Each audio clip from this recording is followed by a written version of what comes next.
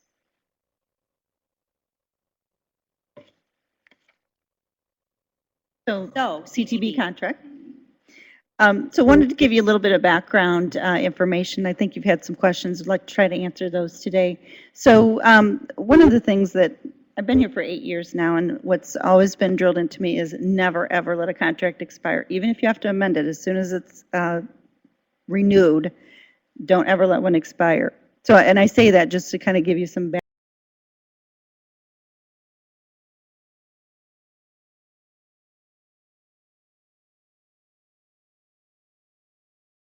with the field, but some of it we have because we're gearing up for our professional development.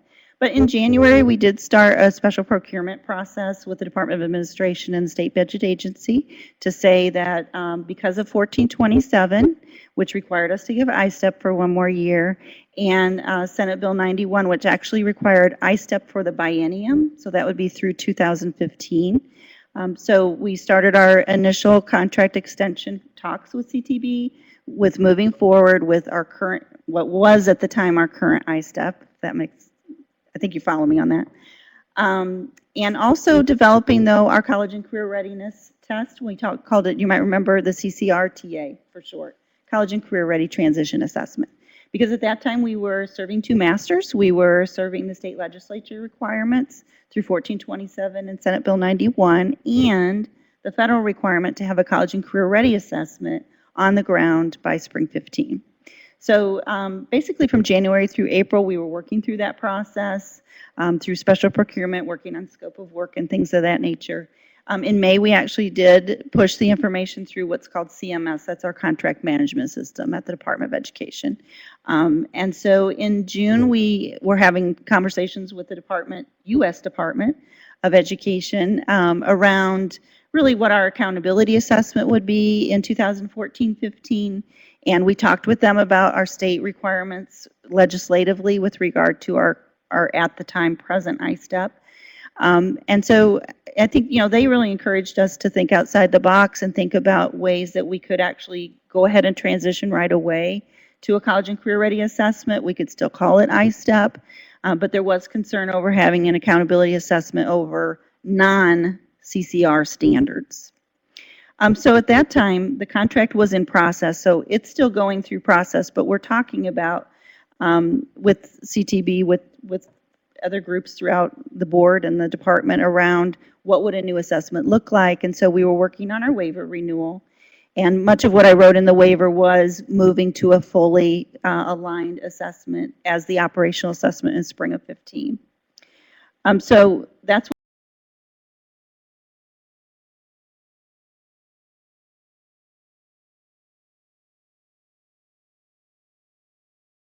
of work based on our conversations with the U.S. Department of Ed. And if I'm going too fast, you can slow me down. This may be way more in the weeds than you want to know. So what we have been doing is working on kind of de-scoping and re-scoping. I don't know if those are words, but I kind of like them. And so moving forward with science and social studies, because we want, again, to make sure we have our science test for our federal requirement and social studies for our state requirement. But moving forward with English language arts and math only based on our brand new standards, our 2014 College and Career Ready Indiana Academic Standards. So those are the things that we will actually assess in spring of 15, which I don't think is news to you probably. So we've actually worked on the scope of work with CTB, and we're just about ready to finish that. We've finished the scope, and we've finished our deliverables and our payment schedule. Our attorneys have looked at it. Their attorneys have looked at it. I think everyone's happy, so that's great. But I did want to tell you a little bit more about what's in the actual contract that we're moving forward with. I think you would be interested to know some of these things. Obviously, we wanted to build a vertical scale for accountability, so we've actually required that in spring of 15 for us to be able to build that vertical scale. And if you're familiar with the vertical scale build, or if you're not, I'll give you a little primer real quick. So for example, fifth graders will actually take some items that are fourth grade items and sixth grade items. That's how we link the tests together to build a vertical scale. And by having multiple forms of the test, any one student isn't taking lots of those previous or above grade level items. They're taking 5 probably, but just to kind of let you know how this is built. And then when we add grades 9 and 10, we'll add that through the linking process as we move forward, regardless of who the vendor is. So we have designed it to build our vertical scale, so we'll be ready for accountability. It's what's called an operationalized field test. And the reason we had to go that route is because, again, we were going to give the previous I-STEP as our accountability test. Now that we have to actually give one of our new standards, we're actually doing an operationalized field test, which means that we're going to, and this is how we built IMAST, you probably heard me say that before, where we actually have more items than we need on the assessment, and then we provide those highest performing items in an ordered item booklet next summer when we do our standard setting. And that's when we bring in educators, and they help us do place a bookmark where we want the pass, pass plus. And of course, we're going to look at other marks because we want to think about how about 3 levels and did not pass and some of those other things that will be part of accountability. But so the items that we select for the operational or for the ordered item booklet are then considered operational. And so then we will set cut scores on those. You might remember that those recommendations actually go to the round table, and then they come to you as a full board for approval. So that's basically how that works. The items for the spring 15 we are actually going to own so that we can do whatever we want to for the future. We can use them to build more tests. We can build more practice.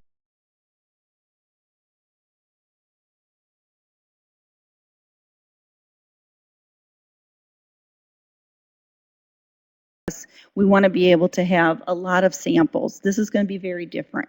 So we really want to make sure that we own the samples and can use them, the items moving forward, however we would see best fit. So we could, like I said, create future forms, practice tests, sample items. I do want to let you know that we are moving to the web for the I-STEP. So you're the first to know. I didn't know that was final. Yes, I verified it before I came over here today. I said, and I can't tell them about this, can't I? And I was told yes. So what that means basically is that any software updates like Java, et cetera, won't impact the test at all. And so your technology persons are going to be thrilled, and your test coordinators. So that's something we've been wanting, and I knew it was coming, but I couldn't tell you because I had to make sure that it was going to be. So we'll be doing that for spring 15. So that's very exciting. So since you just said that, Yes. does something like that need to be in the RFP at all, about having a For certain the kind of future? platform? Yes. So, yes, we talked about having well, the items have to be interoperable, and we've talked about that with the assessment subcommittee, and that they have to run on any and every platform. So, also, we've been building some supports for teachers. I want to tell you about that, and then maybe you have some more deeper level questions. And this did go out in the DOE dialogue, so you might have already read it. I apologize if this is redundant, but I thought it was really important to let you know that one of the things that CTB is building for us right now is items that my staff can actually use in professional development with your teachers. So what we're doing is starting with the open-ended, because we know that's the first, part one, I-STEP part one, is those open-ended items. And so we want to help teachers know, what does a writing prompt look like that actually has arguments and evidence-based text? And so we want to start in September with that and really give, again, sample items to teachers. We're going to have student work, show you rubrics, kind of what we did a long time ago when we first rolled out our standards. So it's very exciting. The other thing we're doing, we're still going to have, and you might remember, experience online testing. Okay, so that will only contain science and social studies items. So we're still going to have that available. It's been on the web, available for parents, teachers, anyone that's on the web that wants to see what does online testing look like. But we're also building, and you might have remembered us talking about this already, Experience College and Career Ready Assessment. And that's going to be released October 1st. So we're going to do some PD again in September around that with teachers. And what we want to do is really make it an instructional tool for teachers to use with kids for instruction. And we're really going to say, please don't just say to your kids, we're going to go to the lab today, you're going to have 30 minutes, go for it. We really want them, because these are all going to be TE items on this experience. And we really want them to work through with students. You know, how do we drag and drop? Well, how do we identify evidence in the passage and bring it over? And some of those other things. So without going into lots of detail, I'm very excited about it. I'm sure you can't tell. The other thing I wanted to let you know too is that we want to make sure though that parents can access items. So we want to have Experience College and Career Ready Assessment, give teachers kind of a heads up, this is coming, here's the answer key. We won't release the answer key for 30 days so that teachers can use these items with kids as instruction. And then kids can go home and say, hey, I did this item, let's go look at it. And hopefully they can get parents involved much more. I'll take a breath. See what, Sarah had a question. I think there's a lot of confusion in the field. One test or two tests that. So it's one. It'll be I-STEP part one and I-STEP part two. Yes. And then regarding the settlement with CTB, are those components all worked into the? Yes. I'm very cautious that. Sure. As we head into the RFP, I don't want there to be, again, any implication in the field that we have any longstanding. No. There's actually an addendum within the contract language that includes